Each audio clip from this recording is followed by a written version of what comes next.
Оваа жена која одби да го даде своето име работеше како чистачка во Австрија повеќе од 20 години, држејќи 2 работни места во исто време. Подолг период пред болеста да ја принуди да замине во пензија на 55 години.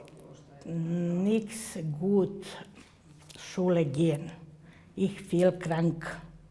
Ich immer Zucker, immer Kreuz kaputt. Magen, immer 12 Tablette jeden Tag.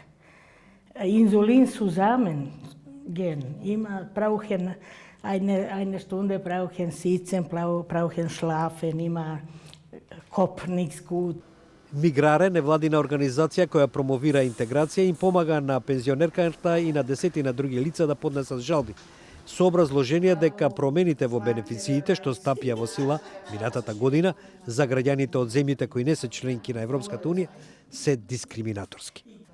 Миграре проценува дека се погодени неколку илјади луѓе кои добиваат додаток за домување, но оти малкувина сакаат да се жалат во судовите поради трошоците. Судовите веќе пресудија во корист на еден турчин кој не може да учи германски јазик поради неговото нередовно работно време. Магдалена Данер од Миграре вели: тоа е дискриминација. Dann erhoffe ich mir politisches Gewissen und ein politisches Verantwortungsgefühl, Gesetze auch mal wieder zu reparieren. Анкетите пред предвремените национални избори на 29 септември укажуваат на тоа дека најверојатен исход е обновување на коалицијата меѓу централно-десничарската Народна партија на поранешниот канцелар Себастијан Курц и екстремно десничарската партија на Слободата која пропадна во мај годинава поради корупцијски скандал. Горна Австрија е управувана од коалицијата во која е партијата на Слободата и се смета како тест за десничарските политики што може да се применат на национално ниво.